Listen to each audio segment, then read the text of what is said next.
Boa tarde, boa noite, bom dia para vocês que estão assistindo esse vídeo. Meu nome é Jefferson, sou acadêmico do curso de Educação Física da ESEFEX, estou cursando essa disciplina de Psicologia da Educação, né? E eu vou estar falando um pouco hoje sobre a Psicologia do Desenvolvimento. Passar. Bom, a Psicologia do Desenvolvimento é uma área de conhecimento da psicologia que estuda principalmente o desenvolvimento do ser humano, onde ela pega principalmente os aspectos físico-motor, intelectual, afeto emocional e também social, analisando principalmente desde a fase inicial, na fase da criança, até o adulto. Também é muito importante a gente falar da importância do estudo, para que estudar o desenvolvimento motor, né? É muito importante para a gente entender as características de cada faixa etária, reconhecer igual individualidade, igual característica de cada fase do ser humano. O Piaget divide em várias fases, né? Mais específico em 4, que a gente vai estar explicando logo em seguida aqui na nossa apresentação.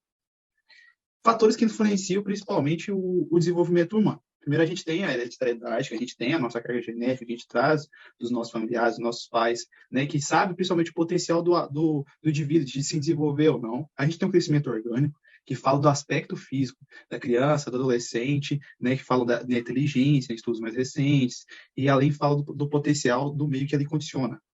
Outro fator que é importante é a maturação neurofisiológica. É aquela que determina o padrão de comportamento da pessoa. A alfabetização das crianças é um exemplo disso. E, por último, o meio, né, que é o conjunto de influências e estimulações ambientais que alteram o comportamento do indivíduo. Né? Então, o meio influencia o indivíduo. Os aspectos do desenvolvimento, né, que deve ser entendido, a gente traz uma globalidade mais específica a esses 4.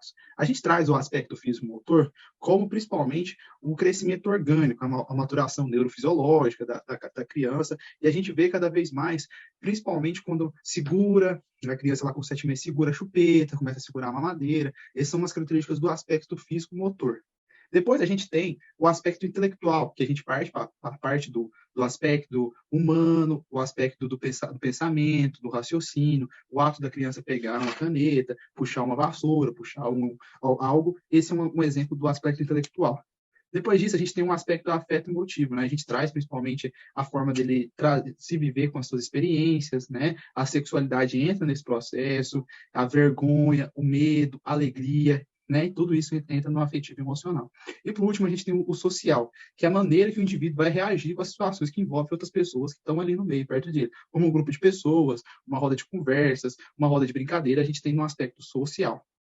Depois, Piaget também divide essa teoria dele em 4 fases. A primeira fase é a sensório-motor, depois a gente tem a pré-operatória, tem as operações concretas e as operações formais. Começando falando primeiro da sensório-motor, que vai de 0 até 2 anos, a gente traz um exemplo bem claro, quando a criança, o bebezinho, começa a puxar uma toalha, começa a tocar nas coisas, começa a utilizar a inteligência na prática, né? Isso sim é uma percepção principalmente do movimento que ela tem ao universo perto dela, o que está ali no meio dela, ela começa a sentir, ter essas sensações. Depois a gente tem o pré-operatório, que talvez é o mais importante, né? Que é quando começa a pegar pequenos objetos, começa a agarrar, começa a segurar o lápis corretamente, começa a fazer movimentos mais delicados. É uma fase principalmente que a criança começa a falar, começa a ter modificações no aspecto intelectual, no afetivo, no social, e principalmente nessa fase de 0 a 7 anos. Depois, ele começa a ter aquela mudança de comportamento que a gente chama de operações concretas, que vai de 7 a 11, 12 anos. Por exemplo, que ela começa a ter coordenação motora, começa a separar o óbvio, começa a brincar, por exemplo, um jogo de quebra-cabeça, começa a separar e encontrar metade com metade, encaixar as coisas, começa a desmanchar alguma coisa, e aí ela consegue refazer. Então, ela começa a colocar sentido nas coisas e começar a colocar tudo isso através das suas experiências.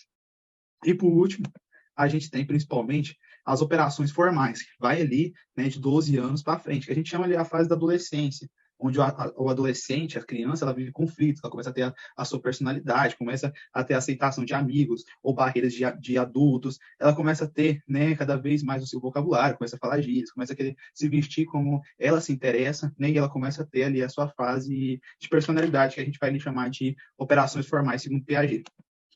Então, essa foi um pouco da minha experiência, né, com a psicologia do desenvolvimento. Espero que vocês tenham gostado e aprendido um pouco mais comigo. Muito obrigado.